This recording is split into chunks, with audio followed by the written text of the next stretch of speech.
자, 오늘은 절망 속에서 하나님의 영광을 보는 믿음이라는 제목으로 말씀을 전하도록 하겠습니다. 여러분, 사람은 누구나 행복하게 살기를 원합니다. 이 가운데 지금 나는 불행하게 살고 싶어요. 나는 고통 가운데 살고 싶어요. 나는 두려워하며 걱정, 근심하면서 살고 싶어요. 이런 분은 한 분도 안 계십니다.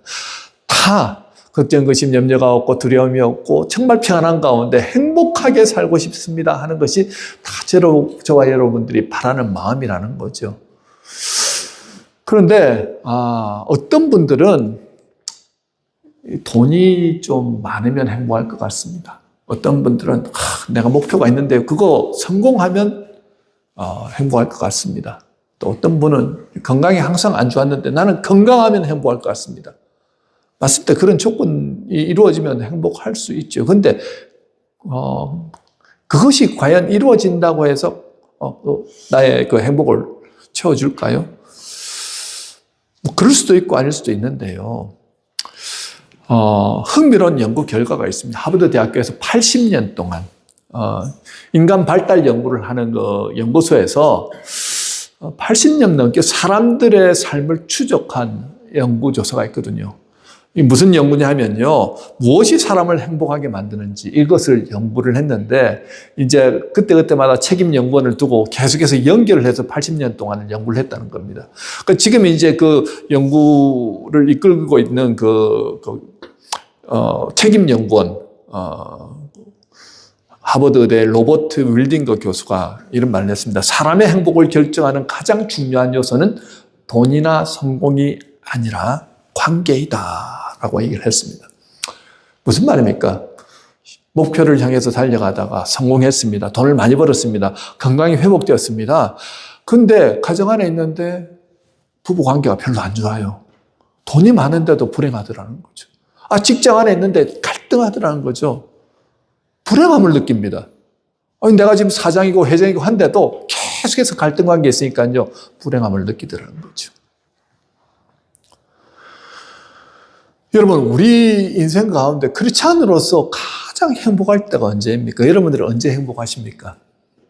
뭐만 이루어지면 행복할 것 같습니까? 그 뭐가 뭘까요, 그러면?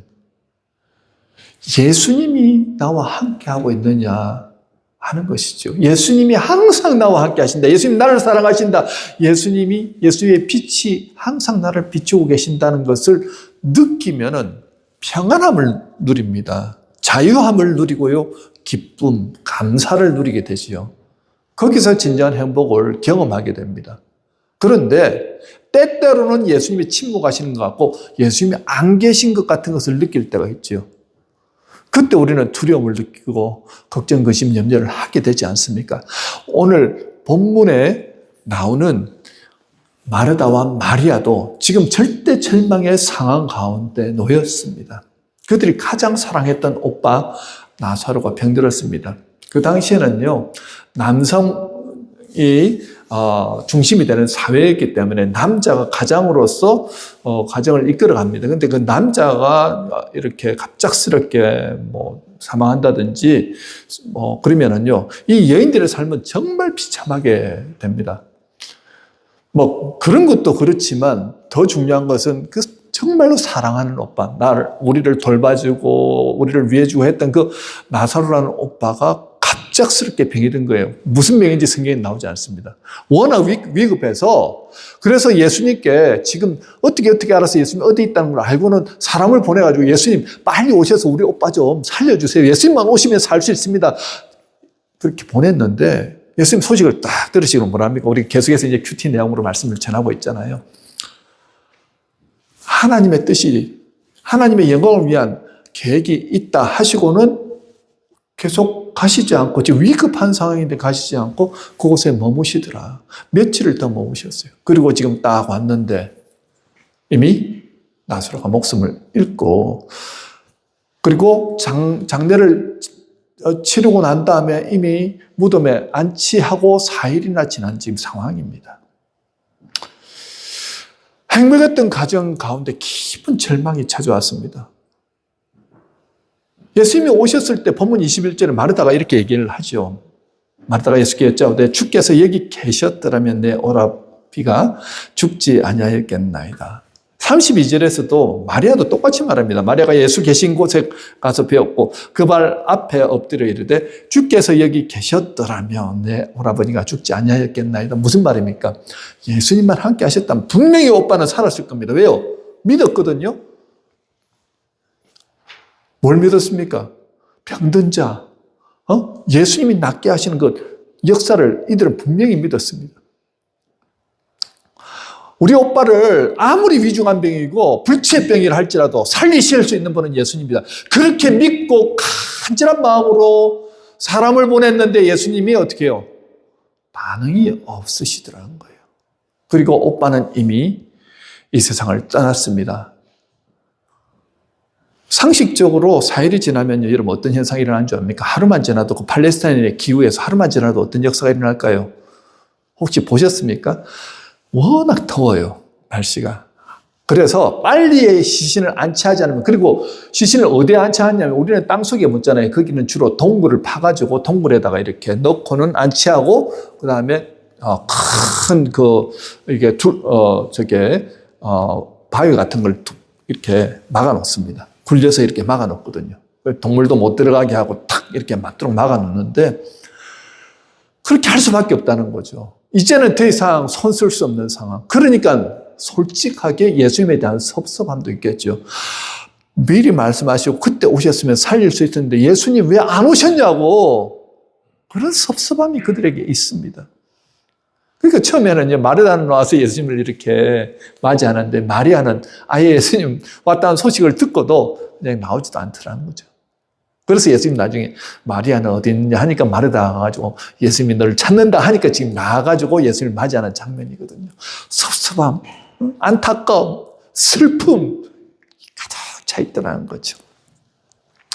그들의 마음 가운데는 이제는 끝이라는 겁니다. 이제는 절대 절망이라는 거예요. 희망이 없습니다. 예수님이 오셔도 죽은 자는 살릴 수 없습니다. 이것이 그들의 믿음이었다는 거예요. 얼마나 슬피 우는지. 예수께서 그가 우는 것과 또 함께 온 유대인들도 우는 것을 보시고 심령에 비통히 여기시고 불쌍히 여기셨다 그러죠. 심령에 비통하게 여기셨다는 게 어떤 느낌이냐면요, 우리의 그 비장이 꼬이는 것 같은 그 아픔 경험하셨죠? 위가 이렇게 아플 때 느끼는 것도 아시잖아요, 여러분. 막 쓰리고 아플 때 잠도 못 잘 정도로. 지금 그 느낌으로 예수님이 이 슬퍼하는 이 사람들의 모습, 특별히 마리아와 마르다의 모습을 보면서 얼마나 아파하는지 주님도 똑같이 그 아픔을 느끼면서 슬퍼하시고 나중에는 뭐라고 말합니까? 예수님이 가셔서 똑같이 우시더라 얘기하죠. 35절에 예수님 그 무덤 앞에서 눈물 흘리셨다라고 말합니다. 우리가 이해가 안 되죠. 예수님 어차피 지금 살리실 계획을 가지고 지금 오셨는데 왜 예수님 굳이 우실까? 근데 이거는 인간의 연약한 모습. 단순히 한 사람의 장래를 보고 오신 것이 아니라요, 인간이 겪는 그 죽음의 비극, 그리고 죄로 인해서 망가진 그 세상의 현실을 보시면서 예수님 눈물을 흘리신 거예요. 인간의 삶이 정말 고통스럽구나. 그걸 동정하신 거지요. 그리고 예수님 40절에서 이렇게 말씀합니다. 우리 다 같이 읽습니다. 시작.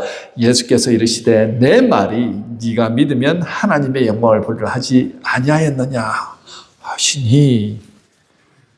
야, 예수님께서 지금 눈물 흘리시는 그들 앞에 이 말씀하시는 거예요. 네가 믿으면 하나님의 영광을 보리라 하지 아니하였느냐.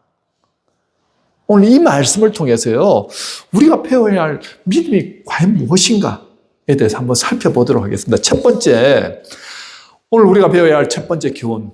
믿음은요, 막막한 현실 속에서도 끝까지 크신 하나님을 바라보는 것입니다.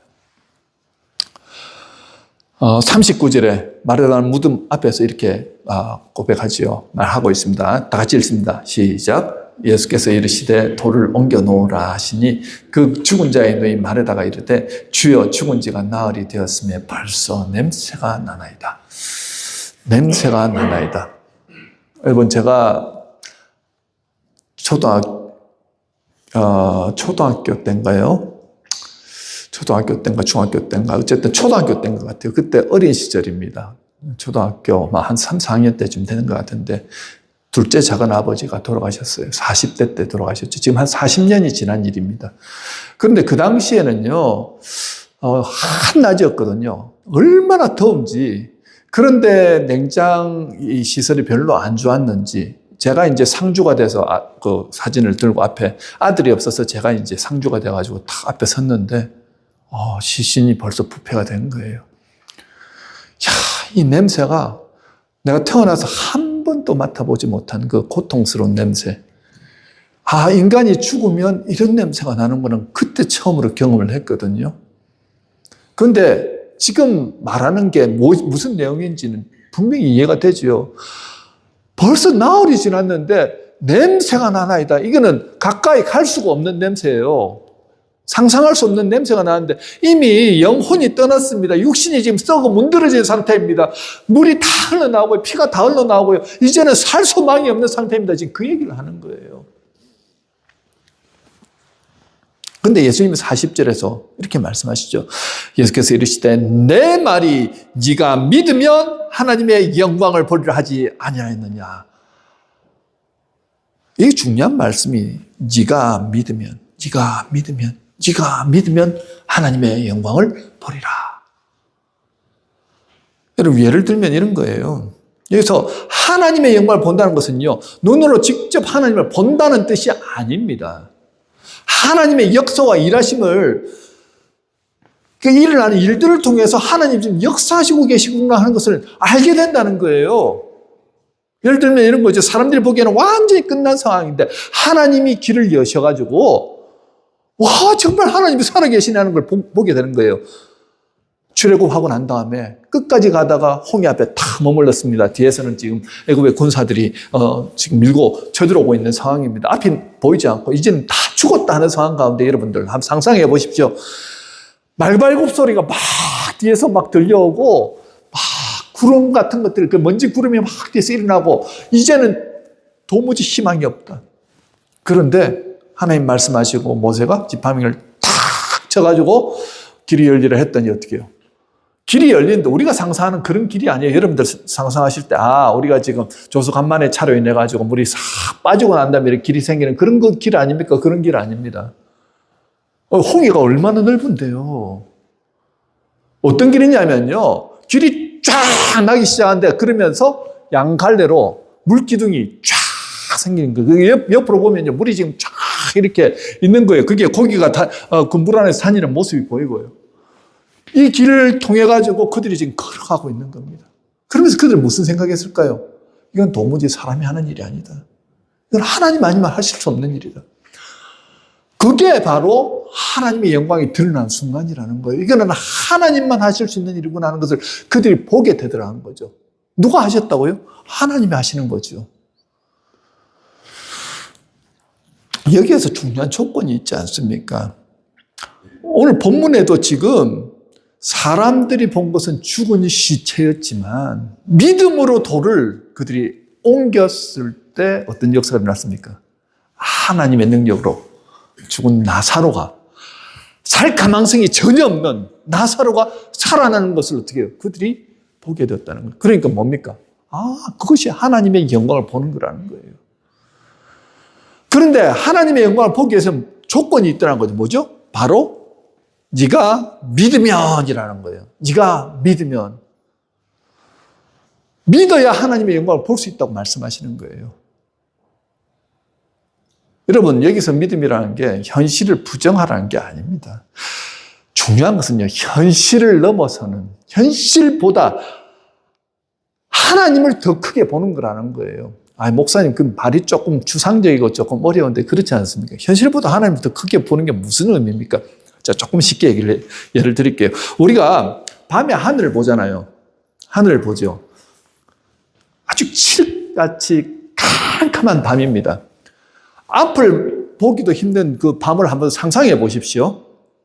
그런데 새벽이 딱 되고 해가 뜨기 시작할 때 그때부터 어떻게 됩니까? 여러분, 새벽에 딱 해 뜨는 그 시점에 어떤 변화가 일어난가 상상해 보셨어요? 점점 밝아지기 시작하는데 해가 조금씩 올라오는데 그 칠흑 같은 어둠이 조금씩 이렇게 밝아지면서 어둠이 물러가더라는 거예요.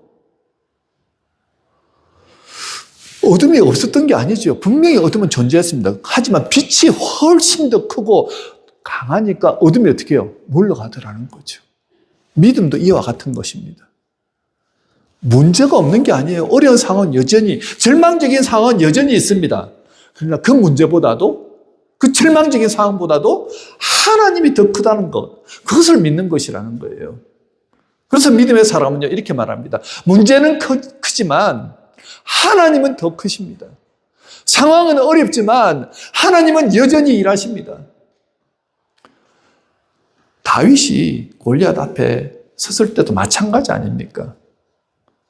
여러분, 골리앗이 작았던 사람이 아닙니다. 매우 거대한 장수였습니다. 누구나 봐도 다윗의 눈에도 엄청나게 큰 장수였어요. 벌벌벌 떨 수밖에 없습니다.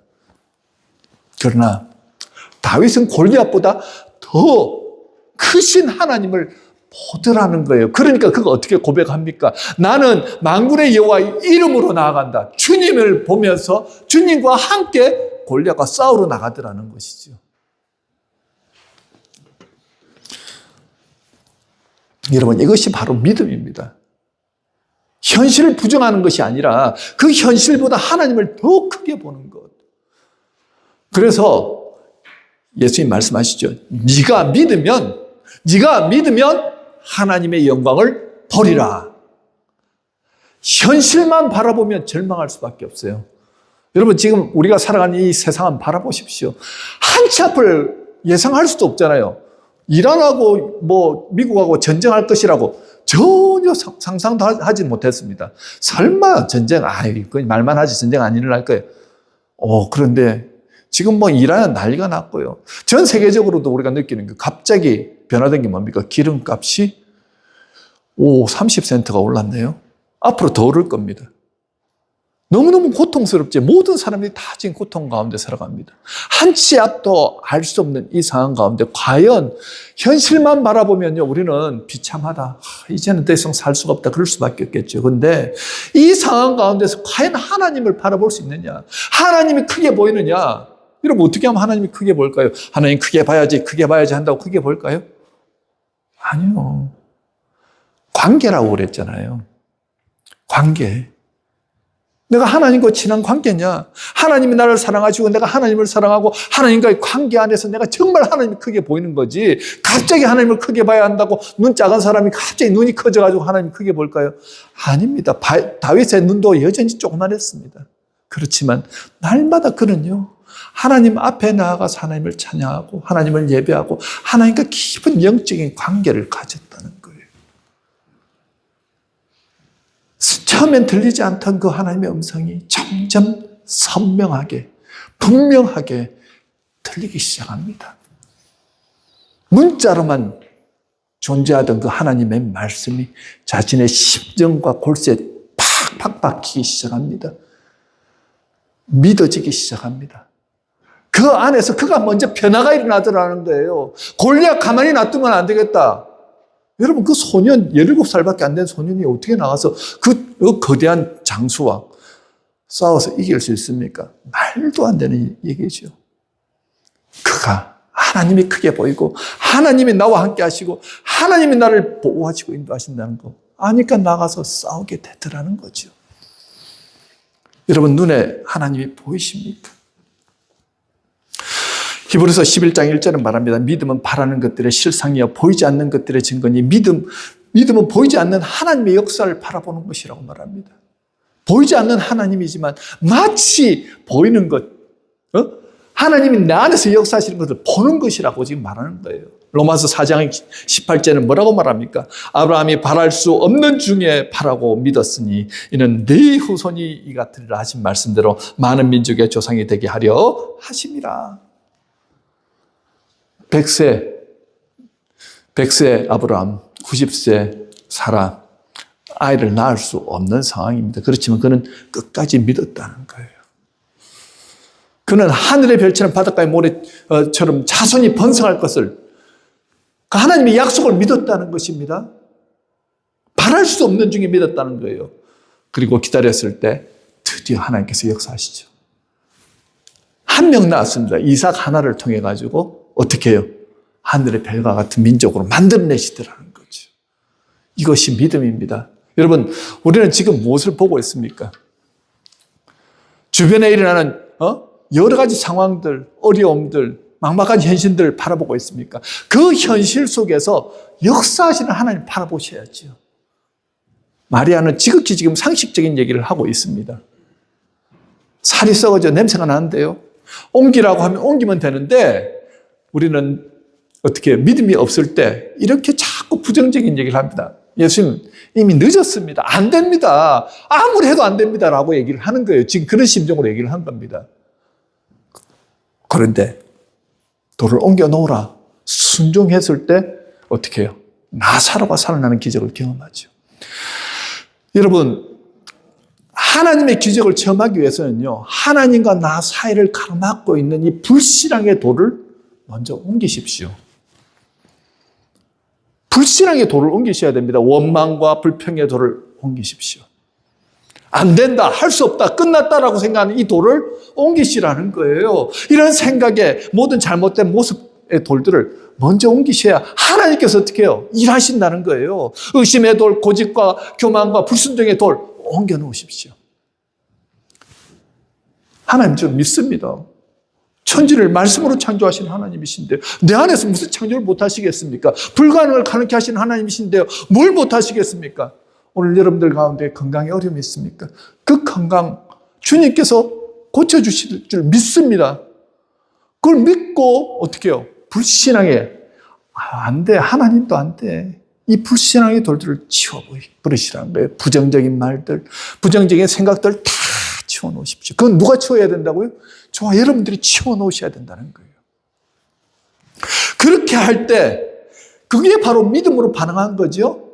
하나님의 영광이 우리 안에서 역사하시는 것을 바라볼 수 있게 된다는 것입니다. 두 번째요.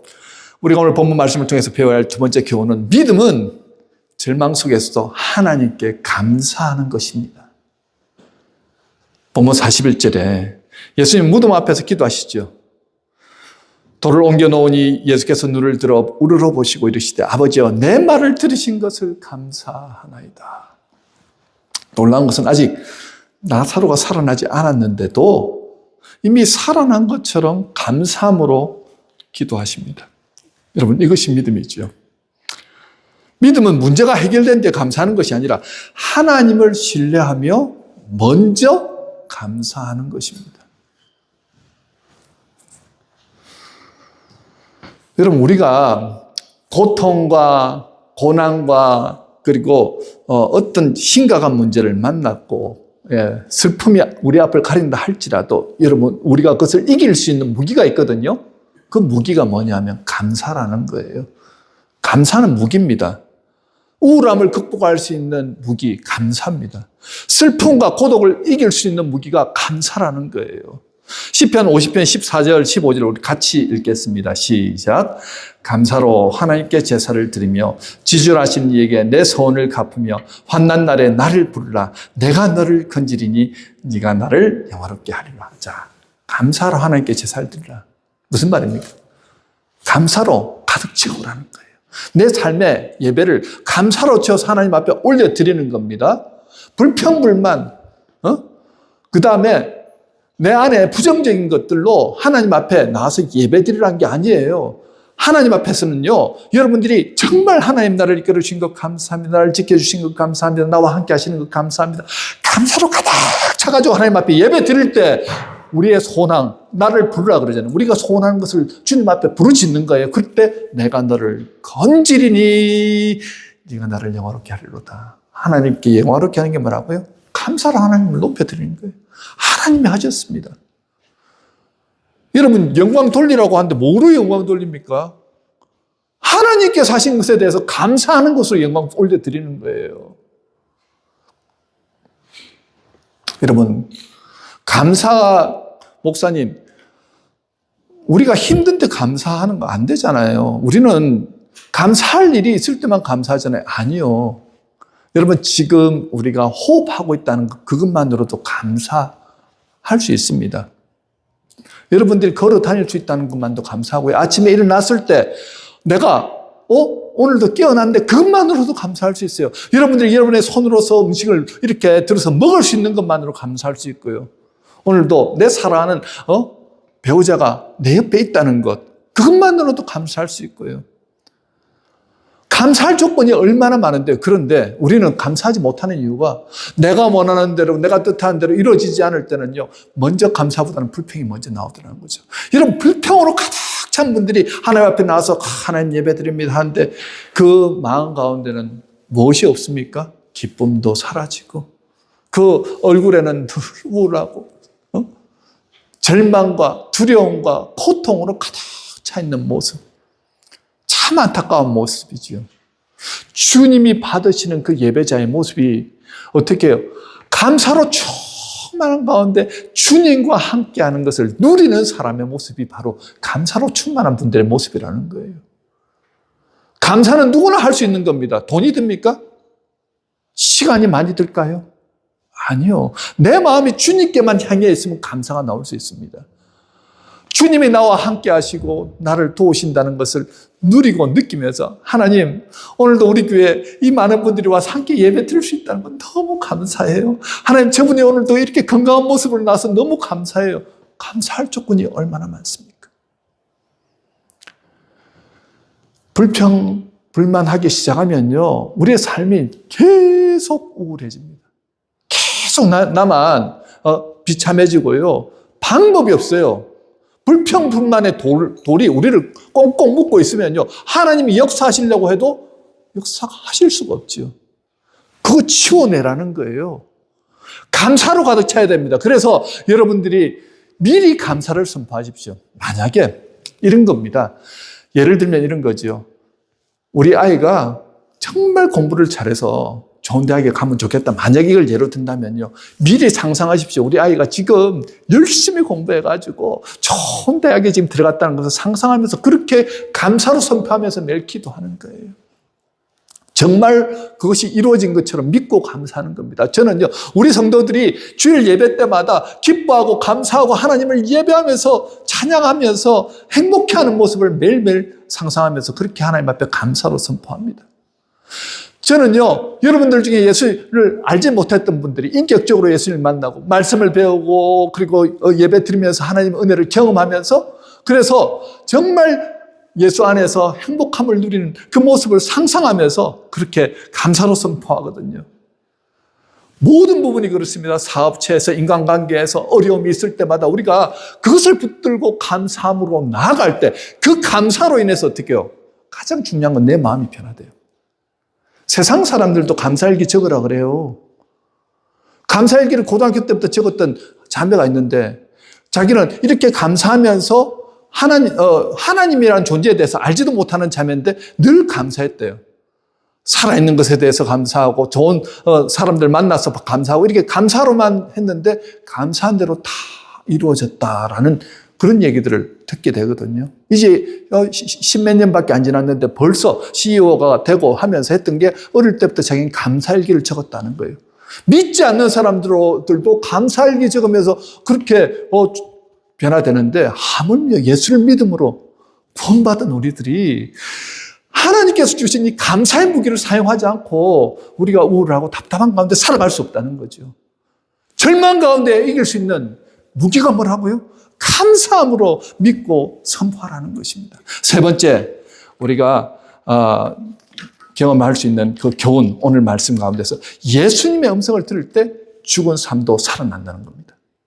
43절에 이 말씀을 하시고 큰 소리로 나사로야 나오라 부르시니, 여러분, 예수님의 음성이 들리면 살아납니다.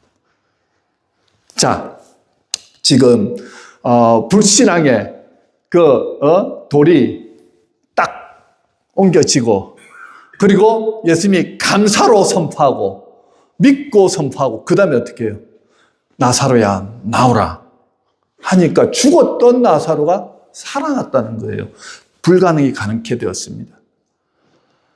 천지 창조를 할 때 그 하나님 말씀으로 천지를 창조하셨잖아요. 지금도 어떻게 해요? 말씀으로 나사로야 나오라. 그 순간에 썩어 문드리었던 그 살들이 다시 혈기가 돌기 시작하고 기능이 다시 살아나기 시작하고 힘줄이 생기고 그러면서 벌떡 일어나게 되죠. 그리고 나사로가 나옵니다. 자, 여기서 주님의 음성이 들리면 살아난다. 그러면 우리는 예수를 믿음으로 구원받은 우리는 다 주님의 음성을 듣고 살아난 존재들이라는 거예요. 지금도 마찬가지입니다. 절망 가운데 있고 어려운 가운데 있을 때 우리가 살 수 있는 유일한 방법이 뭐라고요? 예수님의 음성이 들리면 살아난다는 거예요. 주님의 음성을 듣기 위해서 여러분들은 무엇을 하십니까? 주님이 찾아오시죠. 간절한 마음으로 주님을 바라보고 주님 도와주십시오. 여러분 그렇게 했을 때 지나가다가도 오늘 갑자기 너무너무 우울하고 죽고 싶은 마음 가운데 오늘 한번 예배를 드려보자 해가지고 수요 예배 들어온 분이 있었는데요. 그날따라 예수님의 십자가 사랑을 막 선포하고 그날따라 예수님이 자기에게 말씀하시는 것을 느끼면서 죽고자 했던 그 사람이 복음을 받아들이고 예수 믿고 살아나는 놀라운 역사를 경험하더라는 거죠. 말씀이 임하면요, 말씀을 만나면요, 말씀이 내게 말씀하시는 것을 들으면 살아납니다. 아무리 잔소리하고 너 이렇게 살아라 저렇게 살아라 해도 안 되던 사람이 예수님이 나사로야 나오라 하는 것을 들으니까 살아나죠. 저와 여러분도 마찬가지입니다. 오늘 이 시간 예배에 오셨잖아요. 귀를 막고 안 들으려고 하면요, 안 들립니다. 그런데 오늘 주님, 나는 듣기 원합니다. 주님, 오늘 말씀하시는 것 듣기를 원합니다 하고 주님 앞에 열린 마음으로 주님을 받아들이려고 할 때 어떻게 해요? 말씀이 그 안에 꽂힌다는 거예요. 꽂혀야 들립니다. 들리면서 내가 살아납니다. 자, 그런데요, 여기에서 예수님이 44절에 뭐라고 말합니까? 죽은 자가 수족을 배로 동인 채로 나오는데 그 얼굴은 수건에 쌓였더라. 예수께서 이르시되 풀어놓아 다니게 하라. 여기에서 중요한 것이 있습니다. 예수를 믿음으로 구원받았는데 우리는 어떻게 해요? 수족이 묶인 채로 그렇게 살아가는 분들이 얼마나 많은지 모릅니다. 자유가 없는 거예요. 예수를 믿었음에도 불구하고 여전히 악한 영에 미혹되어가지고 넘어지고 쓰러지고 불안하고 답답하고 두려움과 걱정, 근심으로 가득 찬 삶으로 살아가더라는 거죠. 죄의식의 배를 칭칭 감고 살아가는 거예요. 나는 죄인입니다. 나는 죄인입니다. 그러니까 마음이 편하지 않는 거예요. 늘 어두워요. 실패한 과거가 나를 칭칭 감고 있습니다. 상처가 나를 칭칭 감고 있습니다. 어린 시절에 불우하게 살았던 그 과거가 나를 칭칭 감고 있습니다. 시험이 뭐라고 시험 떨어진 그 상처가 실패의 경험이 나를 칭칭 감고 있습니다. 시어머니한테 구박받았던 그 일이 수십 년이 지나고 어머니는 돌아가셨는데도 불구하고 그것을 계속 칭칭 감고는 그렇게 살아가고 있더라는 거죠. 자유가 없습니다. 고통스럽습니다. 예수를 알고 믿었음에도 불구하고 그렇더라는 거죠. 오늘 주님 말씀하신 게 그거 풀어주라는 거예요. 그 쓴뿌리를 해서 우리가 자유함을 얻는 것을 어떻게 자유함을 얻을 수 있습니까? 여러분, 선포가 중요합니다. 예수님은요, 우리의 모든 죄의 속박을 풀어주셨는데 우리 스스로 그 속박을 칭칭 감고 살아가고 있지는 않으시냐는 거예요. 선포하십시오. 나를 묶고 있는 죄의식, 실패, 상처, 아픔을 예수 그리스도 이름으로 풀릴지어다 하고 선포하시면서 나가시는 겁니다. 우리는요, 천국 백성입니다. 주님의 핏값을 가지고 받고 살아가는 사람들, 자유와 평안을 누릴 수 있도록 주님께서 이미 우리를 그렇게 만들어 놓으셨어요. 배로 칭칭 묶인 채로 살아가지 말라는 거예요. 자유인으로 살아가는 거고 말씀하십니다. 고린도후서 3장 17절, 주는 영이시니 주의 영이 계신 곳에는 자유가 있느니라. 진정한 자유는요, 성령 안에서 누릴 수 있습니다. 날마다 주님께서 우리가 묶고 있는 그것을 풀어달라고, 그리고 우리도 선포하셔야 됩니다. 악한 영은요, 너는 할 수 없어, 너는 안 돼. 그러면서 자꾸 우리를 자꾸 작게, 낮게, 비참하게 만들죠. 그때 나사렛 예수 그리스도의 이름으로 나를 묶고 있는 악한 영들, 나를 비참하게 만드는 악한 영들을 물러갈지어다. 나를 비참하게 하고 있는 그 과거는 끊어질지어다 하고 선포하십시오. 그럴 때 그때부터 어떻게 진정한 자유와 평안이 우리 마음과 생각을 충만한다는 거예요. 절망감, 여러분, 우리는 지금 있다가 죽어도 천국이고요. 지금도 주님과 함께하면 천국입니다. 그 어떤 상황과 어려움이 있다 할지라도 우리를 누르고 우리를 업신여기고 우리를 알고 아무런 능력 없게끔 만드는 존재는 단 유일한 한 존재죠. 악한 사탄입니다.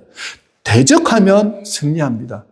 예수의 이름으로 대적하십시오. 그리고 주 은혜 안에서 오늘 주님이 나사로야 나오라 하듯이 여러분들 지금 절망과 어려움 가운데 있는 분들에게 지금 말씀하시는 거예요. 여러분들 이름 속으로 생각하시면서 외치십시오. 누구야?